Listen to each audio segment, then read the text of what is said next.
লোহাগড়ায় সাবেক UP chairman Sikdar Mostafa কামালকে নৃশংস হত্যাকাণ্ডের ঘটনায় জড়িত প্রধান আসামি সহ 4 আসামিকে চট্টগ্রামের বায়েজিদ ও নড়াইল থেকে গ্রেফতার করেছে র্যাব।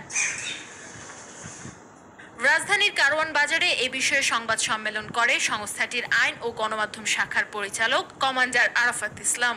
সংবাদ সম্মেলনে র্যাব পরিচালক জানান, প্রভাব বিস্তারকে কেন্দ্র করেই পরিকল্পিতভাবে হত্যা করা হয় সাবেক ইউপি চেয়ারম্যানকে। এলাকায় আধিপত্য বিস্তারের যে আমাদের একটি অপসংস্কৃতি বিদ্যমান আছে, সেই অপসংস্কৃতির একটি ফসল হলো এই হত্যাকাণ্ড।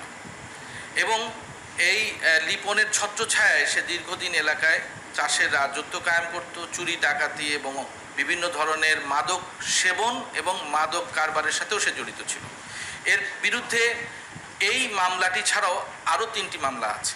এ সময় রোহিঙ্গা ক্যাম্পগুলো ঘিরে জঙ্গি সংগঠন আরসার তৎপরতা নিষ্ক্রিয় করতে গোয়েন্দা নজরদারি বাড়ানো হয়েছে বলেও জানান তিনি। আরসার এই আক্রমণ বা আরসার এই ধরনের তৎপরতাকে নিষ্ক্রিয় করার জন্য আমরা স্থানীয় যে থানা এবং অন্যান্য যে আইন প্রয়োগকারী সংস্থাগুলো আছে তাদের সাথে নিবিড় যোগাযোগ রাখছি, তাদের মুভমেন্টকে আমরা ট্র্যাকিং করছি এবং তাদের বিরুদ্ধে আমাদের গোয়েন্দা তৎপরতা অব্যাহত আছে।